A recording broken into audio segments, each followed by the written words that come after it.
এবছর ভেবেছিলাম আর রং খেলবো না, ওই বড়দের কপালে আবির দিয়ে এসে কিছু ভালো ভালো ফটো শুট করবো। ওমা, তার কি আর উপায় আছে? সকাল সকাল দেখো এই ভাইটা দিদিভাই আবির মাখাবো বলে রং মাখিয়ে দিয়ে চলে গেল। তো যাই হোক, আর তারপরে আমরা সব বড়দের পায়ে আবির দিয়ে নিচ্ছিলাম, সরি পায়ে না, কপালে আবির দিয়ে পায়ে প্রণাম করে নিচ্ছিলাম। আর এদিকে দেখো আমার ছোট কাকু আমার মাকে প্রণাম করতে গেল, আর আমার মা আবার উল্টে প্রণাম করছে, বলছে তুমি না বৈষ্ণব মানুষ, এইভাবে প্রণাম করলে তো পাপ হবে। তো যাই হোক, দেখো মুহূর্তটা কত সুন্দর তাই না, বাড়ির সকলে যখন এক জায়গায় হয়ে যায়। তো তারপর আমার ছোট কাকিমণি আমার কাকুর গলায় আবির মাখিয়ে দিয়ে চলে গেল। হায় রে!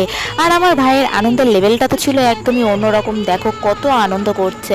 তো তারপর আমরা চলে গিয়েছিলাম আমাদের ওই বাড়ির দিকে, মানে যেখানে বড়দাদু আর নদাদুরা থাকে। তো ওখানে সবাইকে আবির মাখিয়ে এসে আর ঠাকুরতলায় গেছিলাম। আর এখানে এসে কাকিমণিটা বলছে, এই তোমার মাথা তো ফাঁকা লাগছে, দাঁড়াও একটু রং মাখিয়ে দিই। তারপর ওখানে কিছুক্ষণ এনজয় করে আমরা বাড়ি চলে এলাম। আর এসে দেখি আমার মাথার অবস্থা খারাপ গাইজ। তো যাই হোক, টাটা, চলো আজকে মিনি ব্লগটা এখানে এন্ড করছি।